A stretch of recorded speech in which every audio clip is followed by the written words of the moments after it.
जो लोग कहते हैं कि महिलाएं चूल्हा चौका बर्तन उससे आगे सोचती नहीं, उनको इनको देखना चाहिए, किताब खरीद रही हैं कांग्रेस और गांधी।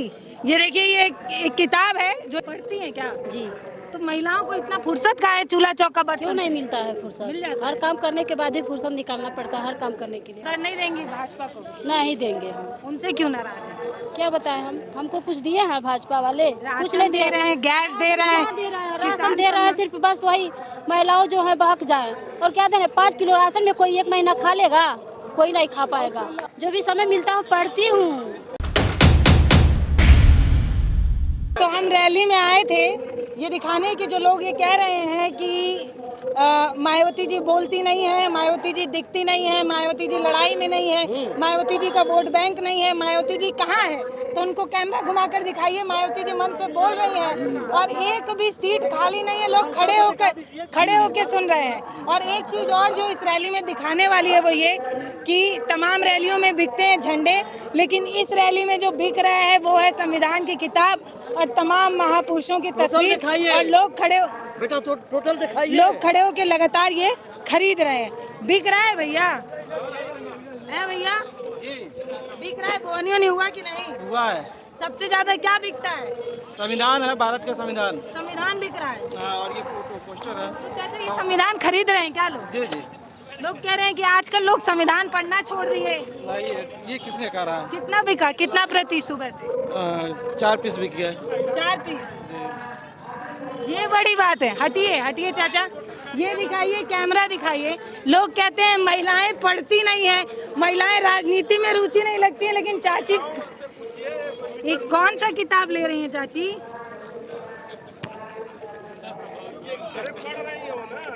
महिलाएं जो लोग कहते हैं कि जो लोग कहते हैं, बोलने दिए, जो लोग कहते हैं कि महिलाएं चूल्हा चौका बर्तन उससे आगे सोचती नहीं, उनको इनको देखना चाहिए, किताब खरीद रही हैं कांग्रेस और गांधी। ये देखिए, ये एक किताब है जो एक तरीके की अच्छी समझ राजनीति में आपकी बना सकती है और ये महिला इसको देख रही हैं। लेने आई हैं दीदी बुक? हाँ लेने आई। पढ़ती हैं क्या? जी। तो महिलाओं को इतना फुर्सत कहाँ है चूल्हा चौका क्यों बर्तन? नहीं मिलता है फुर्सत? मिल जाता हर काम करने के बाद भी फुर्सत निकालना पड़ता है हर काम करने के लिए। कौन कौन सा किताब पढ़ी है अभी तक? काफ़ी पढ़ चुकी हूँ। एक दो बताइए जो नाम याद हो आपको। नाम तो मान लीजिए भीमराव अम्बेडकर का पढ़ चुका हूँ, फिर वो जो है बुद्ध भगवान का पढ़ चुका हूँ। ऐसे ऐसे बहुत किताबें हैं जो कि पढ़ चुके हैं। ठीक। हाँ। तो ये किताब में क्या छपता है बाबा जी के लिए, बाबा साहब के लिए? बहुत कुछ है बाबा के लिए। बाबा साहब भीमराव अम्बेडकर साहब तो वही राजनीति जो संविधान बनाए हैं, और कोई तो कुछ नहीं। हम लोग तो इसके लिए कुछ नहीं समझते, बस बाबा साहब को समझते हैं और किसी को कुछ नहीं। कहाँ से? बास गाँव से हम। बासगांव से। जी। तो ये किताबें और कहीं नहीं दिखती हैं, रैलियों में बिकती हैं? नहीं, उधर कहीं नहीं नहीं। मिलता है? नहीं, हम लोग आते हैं कहीं इधर उधर से मिल जाता है तो खरीद कर ले जाते हैं। क्या नाम है आपका? क्या करें, नाम मत पूछिए तो ही। तब भी बताइए, कुछ तो नाम होगा। बदामी। बादामी जी। तो ये बादामी दीदी और ये बता रही हैं कि ये जो बाबा साहब की किताबें हैं ये अब बुक स्टॉल्स में भी नहीं नज़र आती, इसलिए इन्हें हमेशा रैलियों में आना पड़ता है। और जब इन रैलियों में ये आती हैं तो अपने पसंद की कुछ किताबें ले जाती हैं और उसको पढ़ती हैं, ये बड़ी बात है। आती दीदी कहाँ से, घर कहाँ है आपका? घर मेरा धुसना है। गाँव में है? हाँ गांव में है, गांव के रहने वाली हूँ।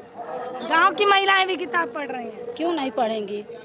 गांव की महिलाएं सिर्फ वही नहीं करती हैं, जो भी फुर्सत मिलता है तो पढ़ती लिखती भी है और जो भी अपना समय निकाल करके ड्यूटी भी करती हैं। आप क्या बाल करती बच्चे हैं? भी देखते हैं। आप कोई काम करती हैं? हाँ करती हूँ, जॉब करती हूँ, सफाई कर्मचारी हूँ। हाँ जी।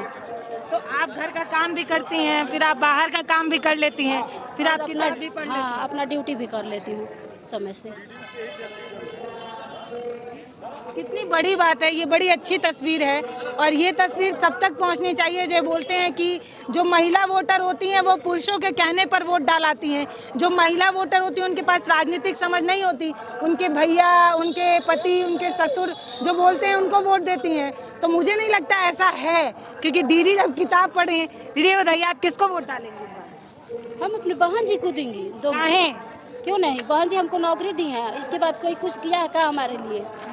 कोई कुछ नहीं किया है। उधर नहीं देंगी भाजपा को? नहीं देंगे हम। उनसे क्यों नाराज है?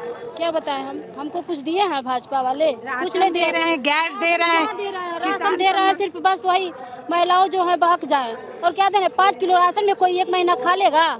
कोई नहीं खा पाएगा। जो भी है हमारे लिए बहन जी भी सबसे अच्छी हैं। बहन जी का कौन सा काम आपको अच्छा लगता है? हर काम जो भी बहन जी करती हैं अच्छा करती हैं गरीबों के लिए। जैसे कि सिर्फ उनका कोई काम बताइए अगर आपको याद हो। बहन जी जो है कि मान लीजिए हम लोग की नौकरी दी हैं बहन जी, ठीक। और हम बाकी किसी को कुछ नहीं जानते हैं। बहन जी के राज के कितना किताब ले जाएंगे? बस 1-2 ले जाएंगे। 1-2? फिर पढ़ के फिर खरीदेंगी? हाँ फिर खरीदूंगी। कितना किताब है आपके पास? कोई गिनती नहीं है हमारे पास, बहुत सारा है। जब भी आती हूँ तभी 1-2 ले जाती हूँ। रखने के लिए कि पढ़ने के लिए? पढ़ने के लिए ले जाती हूँ, रखने के लिए नहीं। जो भी समय मिलता हूँ पढ़ती हूँ। और साथ में जो बच्चे हैं उनको भी देखती हूँ, पढ़ाती भी बच्चे को हूँ और अपना नौकरी भी करती हूँ। घर पे जो है सब काम कर लेती हूँ। ये मुझे लगता है अभी सुबह से लेके बहुत पॉजिटिव खबर मिली है जिसमें महिलाओं को लेकर ये चीज़ें बड़े कही जाती हों कि महिलाओं के पास अपना विवेक नहीं है, बुद्धि नहीं है, समझ नहीं है। उनको ये तस्वीर देखनी चाहिए कि बुद्धि भी है, विवेक भी है, समझ भी है। जब एक किताब को छांटने के लिए 20 मिनट लग सकता है तो सरकार से चुनने में समय लगेगा ही। कुछ और लोग हैं, क्या लग रहा है कि मायावती जी के आने से गोरखपुर में भी कुछ मैजिक चलेगा क्या? उधर जाने दे थोड़ा। हाँ भैया, पहले तो मैं अपना परिचय दे दूं। मेरा नाम है उमेश नारायण पांडे और मैं सहजनवा विधानसभा का रहने वाला हूं। अब आप सवाल करिए। तो पांडे जी बताइए, मायावती जी आई हैं गोरखपुर में। ये जो गोरखपुर है वो माना जाता है भाजपा का गढ़ है। योगी जी का यहाँ पे आशीर्वाद चलता है, वो जिसको लड़ा दें वो जीत जाता है। कई रैली हमने कवर की, वो कह रहे हैं कि रवि किशन क्या कोई भी खड़ा हो जाए हम जिता ऐसा दें। नहीं है कि अभी उसको तोड़ा भी गया है। बीच में हमारे गठबंधन करके बीच में एक साथी उपचुनाव में जीता था। ऐसा थोड़ा ना है कि यहाँ का मिथक नहीं टूटा है। और इस बार गोरखपुर का ये मिथक टूटने वाला है। अच्छा, जो हमारे पार्टी के जो प्रत्याशी हैं वो बड़े दमदारी से चुनाव लड़ रहे हैं। अच्छा, जावेद सुल्तान जी जीत भी सकते हैं। जीत सकते नहीं, जीत रहे हैं भाई। ये सकने वाली बात ही नहीं है इसमें। सोचिए, मैं ब्राह्मण समाज का लड़का वही मैं हूं। कहने वाली। समस्त मानवता को शांति का संदेश देने वाले गौतम बुद्ध के पुजारी हैं हम लोग, अम्बेडकरवादी हैं हम लोग। हम विश्व में और भारत जैसे देश में शांति स्थापित करना चाहते हैं, तो हम तो जीत रहे हैं। जहाँ बुद्ध है वहाँ युद्ध कहाँ है? जैसे बीएसपी को लेके कहा जाता है कि बीएसपी का वोट बैंक सिर्फ दलित है, ना तो उसमें अपर कास्ट आता है ना कोई और जाति आती है। इसमें कितनी सच्चाई है? अभी हम आपको कहेंगे तो थोड़ा लंबा हो जाएगा।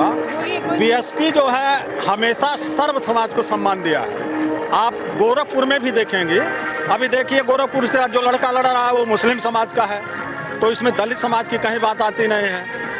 चूँकि मैं शाहजहानाबाद विधानसभा से हूँ, तो शाहजहानाबाद विधानसभा में तमाम बहन जी ने पिछड़ों को, सवर्ण को, बहुत सारे लोगों को जो है यहाँ पर जो है विधायक बना करके भेजा है विधानसभा में। आप एक भी बता दीजिए। और ये तो लोग बदनाम करते हैं कि बहन जी या बहुजन समाज पार्टी सिर्फ दलितों की पार्टी में कोई कार्यकर्ता तो नहीं है? नहीं, पार्टी में मैं अभी कोई कार्यकर्ता नहीं। मैं जो है अम्बेडकरवादी हूँ और जो है बहन जी के आदर्शों को। जो अपर जाति हैं, अपर कास्ट, वो राम मंदिर पे वोट करेंगे ना? ऐसा कैसे हो सकता है? लोग तो कह रहे हैं नहीं कि राम जी इतने साल टेंट में थे, उनको अब मंदिर अरे ठीक है, धर्म के बारे में हम कुछ टिप्पणी नहीं कर सकते। सबको अपने अपने धर्म को मानने की आज़ादी है, जैसा कि हमारे संविधान में लिखा है। चाहे किसी भी धर्म का हो, अगर राम को मानने वाले हैं तो उनका भी सम्मान है। आवाज आ रही है क्या? ऐसा थोड़ा ना, हमारे संविधान में लिखा है कि धर्म मानने का विषय है, वो व्यक्तिगत विषय है। इसको हम राजनीति में नहीं ला सकते हैं। धर्म और राजनीति